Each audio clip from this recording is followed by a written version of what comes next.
আসসালামু আলাইকুম এভরিওয়ান, কেমন আছেন সবাই? আজকে আমি একটা বিশাল বড় পার্সেল আনবক্সিং করব এবং এই পার্সেলটা এসছে ক্যানভাস লাভার বিডি পেজ থেকে। তো দেখা যাক এই পার্সেলটার ভিতরে কি কি আছে। আমি তো অনেক এক্সাইটেড, আসতে যে তাড়াহুড়ো করে একটা ধাক্কাও খেয়েছি কারণ অনেক বেশি ভারী ছিল এটা।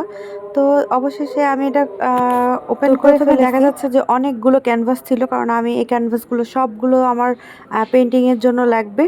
তো আমি একটা কোর্স করছি, কোর্সে 18টা পেন্টিং ছিল, 18টা পেন্টিংয়ে ক্যানভাস পেন্টিং ছিল। এইগুলো আমি করতে একটু দেরি করছি, আসলে নেওয়া উচিত ছিল অনেক আগেই, কিন্তু একটু লেট হয়ে গেছে। তারপরে যাই হোক ক্যানভাসগুলো নিয়ে ফেলছি। যদিও ক্যানভাসগুলোতে জেসো কোডিং করা নাই, আমাকে করতে হবে। তো এরপর এখানে ছিল আর দুইটা লাইনার ব্রাশ, কারণ আমি একটা কিপ স্মাইলিংয়ের ব্রাশ ইউজ করি, কিন্তু সেখানে লাইনার ব্রাশ নাই। তো পরে এটা নিয়ে নিলাম। পরে আরও দুটো ছোট মিনি ক্যানভাস বের হলো এখান থেকে।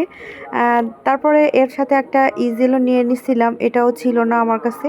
তো এটাও ভাবলাম যে একই ডেলিভারি চার্জ যখন, তখন নিয়েই ফেলি। এরপরে এটা ছিল আমার কাছে মোস্ট ইম্পর্টেন্ট, কারণ আমি এটা শেষ করে ফেলছিলাম। আর অন্যান্য কালার শেষ না হলে সাদা কালারটা খুব দ্রুত শেষ হয়ে যায়। এছাড়াও আরও কিছু প্রয়োজনীয় জিনিস ছিল, সেগুলো নিয়ে ফেলছি। যাই হোক, তো এই ছিল আমার পুরো প্রোডাক্ট, যেগুলো আসলে খুবই ইম্পর্টেন্ট। তো এগুলো পেয়ে আসলে আমার খুবই এক্সাইটেড লাগছে। তো দেখা যাক কি হয়। সবগুলো আর্ট করে ফেলবো তো আমি ইনশাল্লাহ। ক্যানভাসগুলোকে সুন্দর করে সাজিয়ে ফেললাম, একটা ছোট্ট স্টুডিও বানিয়েও ফেললাম। তো আজকের মতো এখানেই শেষ, টাটা।